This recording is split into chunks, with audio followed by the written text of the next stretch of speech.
తిరుమలలోని పలు ప్రాంతాలలో TTD EO J Shyamala Rao, additional EO CH Venkaiah చౌదరితో కలిసి శుక్రవారం విస్తృత తనిఖీలు నిర్వహించారు. ముందుగా గోగర్భం జలాశయం సమీపంలోని కాకులమాను దిబ్బ వద్ద ఉన్న డంపింగ్ యార్డ్ను పరిశీలించారు. అక్కడ దశాబ్దాలుగా పేరుకుపోయిన చెత్తను తొలగించేందుకు తీసుకోవాల్సిన చర్యలపై అధికారులకు దిశానిర్దేశం చేశారు. ఈ సందర్భంగా ఈవో మీడియాతో మాట్లాడుతూ, తిరుమలలో 30 సంవత్సరాల నుంచి పేరుకుపోయిన 1,00,000 మెట్రిక్ టన్నుల చెత్తను తొలగించేందుకు అన్ని ఏర్పాట్లు చేస్తున్నామని అన్నారు. పేరుకుపోయిన చెత్త వల్ల దుర్వాసన రాకుండా చర్యలు చేపట్టామని, సాలిడ్ వేస్ట్ మేనేజ్మెంట్ నిబంధనల ప్రకారం చర్యలు తీసుకుంటామని తెలిపారు. తిరుపతి డంపింగ్ యార్డ్లోని చెత్తను తరలించేందుకు తిరుపతి మున్సిపాలిటీ అధికారులతో చర్చించామని, మున్సిపాలిటీ అధికారులు ఇప్పటికే డంపింగ్ యార్డ్ను సందర్శించినట్లు తెలిపారు. 3-4 నెలల్లో చెత్తను మొత్తం తొలగిస్తామని అన్నారు. భవిష్యత్తులో వచ్చే చెత్తను శాస్త్రీయంగా డంప్ చేసే విధానం అమలు చేస్తామని తెలిపారు. తడి చెత్త కూడా 1000 టన్నులు ఉందని, IOCL బయోగ్యాస్ ప్లాంట్ అందుబాటులోకి వస్తే తడి చెత్త తగ్గుతుందని అన్నారు. ఇప్పటికే తడి చెత్త ద్వారా 20,000 టన్నులు కంపోస్టు తయారు చేశామని తెలిపారు. అనంతరం పాప వినాశనం చేరుకున్న ఈవో మరుగుదొడ్లు, దుస్తులు మార్చుకునే గదులు, పార్కును పరిశీలించి అధికారులకు పలు సూచనలు చేశారు. ఫారెస్ట్ అధికారులతో మాట్లాడి పార్కును అభివృద్ధి చేయాలని ఆదేశించారు. పాప వినాశనంలోని సూచీ బోర్డులను రీపెయింటింగ్ చేయించాలని సూచించారు. పాప వినాశనం టోల్ గేట్ వద్ద జారీ చేసే టోల్ రసీదులను తనిఖీ చేశారు. అనంతరం ఆకాశగంగ తీర్థాన్ని పరిశీలించి భక్తులకు ఇబ్బంది కలగకుండా అన్ని సౌకర్యాలను ఏర్పాటు చేయాలని అన్నారు.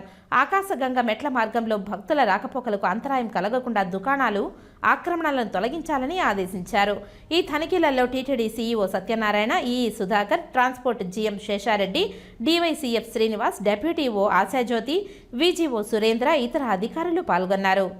డంపింగ్ యార్డ్ సుమారుగా 30-40 సంవత్సరాల నుంచి పేరుకుపోయిన చెత్తది ఇక్కడ ఉంది. దీంట్లో ప్రస్తుతం చూస్తే 1,00,000 మెట్రిక్ టన్స్ పైన ఇక్కడ మెటీరియల్ ఉంది. మనం క్లియర్ చేయాల్సిన మెటీరియల్ కొంత అయితే దాంట్లో 60,000 దాకా 30 సంవత్సరాల నుంచి పేరుకున్న మెటీరియల్, ఒక 40,000 దాకా దాంట్లో ఆ మెటీరియల్ ని రీసైకిల్ చేస్తే వచ్చిన అర్త్ కానీ, సాయిల్ కానీ, బౌల్డర్స్ కానీ, ఇలాంటివి స్టోన్స్ కానీ ఇలాంటి మెటీరియల్స్ ఉన్నాయి. కొంతవరకు ప్లాస్టిక్ మెటీరియల్స్, లేకపోతే దాన్ని సిమెంట్ ఫ్యాక్టరీస్ ఫ్యూయల్గా ఉపయోగించుకోగలిగిన మెటీరియల్ ఇవన్నీ ఉన్నాయి. ఇవన్నిటినీ ఒక 3-4 నెలల్లో వీటిని క్లియర్ చేయాలనే ఉద్దేశంతో మేము చర్యలు తీసుకుంటున్నాము. అలాగే మొత్తం మీద ఈ సిస్టమ్ అంతా కూడా ఒక సైంటిఫిక్గా చేసి ఇక్కడ ఇలాంటి వాసన రాకూడదు. ఇంత మంచి బ్యూటిఫుల్ లొకేషన్లో ఒక మంచి డ్రింకింగ్ వాటర్ డ్యామ్ పక్కన ఇలా సైంటిఫిక్గా మేనేజ్ చేయకపోతే ఇబ్బందులు వస్తాయి. దీన్ని సైంటిఫిక్గా మేనేజ్ చేయడానికి కూడా ఒక కన్సల్టెంట్ని తీసుకుంటున్నాము.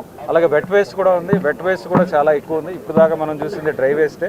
ఇంకా వెట్ వేస్ట్ కూడా చాలా జనరేట్ అయింది. చాలా ఇంకా బ్యాలెన్స్ చేయాల్సింది కూడా 1000 కొద్ది టన్నులు వెట్ వేస్ట్ ఉంటుంది. ఆ వెట్ వేస్ట్ని కాంపోస్ట్ కింద కన్వర్ట్ చేయాల్సి వస్తుంది. ఇది ఒక కంపెనీకి ఇవ్వడం జరిగింది. అది కూడా టెక్నాలజీ ఇష్యూస్ వలన కొంత స్లోగా జరుగుతున్నట్టుగా మా అధికారులు చెప్పారు. అది కూడా చూస్తున్నాము. దాన్ని కూడా త్వరగా ఆ వెట్ వేస్ట్ని తొలగించడం, అలాగే IOCL వాళ్ళకి వెట్ వేస్ట్ కన్వర్షన్ కోసం బయోమిథనేషన్ ప్లాంట్ కూడా ఈ మధ్య దాన్ని కూడా ప్రారంభించడం జరిగింది. ఆ ప్లాంట్ కూడా తొందరగా వస్తే ఇక్కడ ఉన్న వెట్ వేస్ట్ని త్వరగా ఇక్కడ నుంచి తొలగించి మనము ఇదంతా కూడా సైట్ క్లియర్ చేయడానికి చర్యలు తీసుకుంటాం.